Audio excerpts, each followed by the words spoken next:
नमस्कार, स्वागत है आप सभी का हमारे YouTube channel the Mumbai central में। राष्ट्रवादी कांग्रेस पार्टी एनसीपी प्रमुख शरद पवार ने मंगलवार को पार्टी अध्यक्ष पद छोड़ने का ऐलान किया। यशवंतराव चौहान प्रतिष्ठान में अपनी आत्मकथा के विमोचन के अवसर पर पवार ने ये फैसला तमाम लोगों को सुनाते हुए चौंका दिया। इसके बाद ज्यादातर नेताओं व पार्टी समर्थकों ने शरद पवार से अध्यक्ष पद न छोड़ने की अपील की। हालांकि भतीजे अजीत पवार ने कहा कि अब पवार साहब ने फैसला ले लिया है, वे ही पार्टी हैं, लेकिन नए नेतृत्व को मौका दिया जाना चाहिए। जो भी नया अध्यक्ष बनेगा वो पवार साहब के ही मार्गदर्शन में काम करेगा। शरद पवार ने नया अध्यक्ष चुनने के लिए कमेटी का भी गठन किया है, जिसमें अजीत पवार, प्रफुल्ल पटेल समेत पार्टी के दिग्गज नेताओं को जगह दी गई है। शरद पवार के एनसीपी चीफ पद छोड़ने के ऐलान के बाद से ही अटकलें लगाई जा रही कि आखिर कौन अब एनसीपी का नया अध्यक्ष होगा।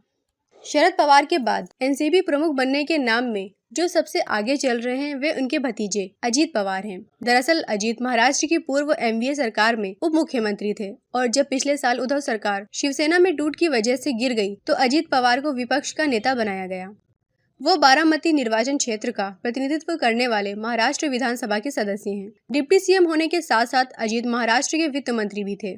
पिछले कुछ समय से उनके कुछ विधायकों के साथ बीजेपी संग जाने की भी अटकलें लगती रहीं। वहीं साल 2019 में भी अजीत पवार ने एक दिन तड़के सुबह बीजेपी नेता और पूर्व सीएम देवेंद्र फडणवीस के साथ शपथ लेकर लोगों को चौंका दिया था। हालांकि शरद पवार के सक्रिय हो जाने के बाद महाविकास अघाड़ी का गठन हुआ और लगभग 2.5 साल तक शिवसेना, कांग्रेस और एनसीपी ने सरकार चलाई। अब जब शरद पवार ने इस्तीफे देने का फैसला लिया है तो उनकी जगह अजीत पवार को कमान सौंपी जा सकती है।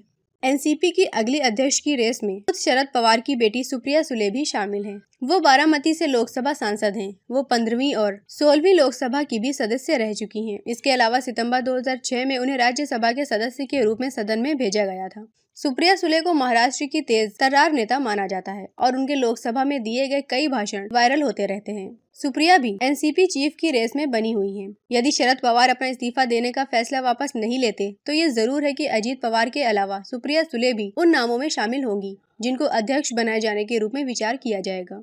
शरद पवार, अजीत पवार और सुप्रिया सुले के अलावा भी एनसीपी के कई ऐसे नेता हैं जो कि महाराष्ट्र की सियासत में काफी दिग्गज और अहम माने जाते हैं। अध्यक्ष पद को लेकर इन नामों पर भी चर्चाएं हो सकती हैं।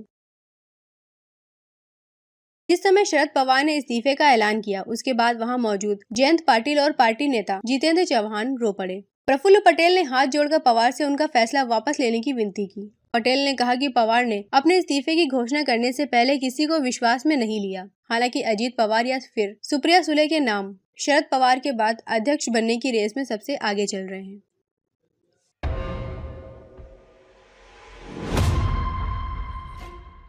अगर अभी तक आपने हमारे चैनल को सब्सक्राइब नहीं किया है तो इसे तुरंत सब्सक्राइब करें और बेल आइकन को प्रेस करना ना भूलें।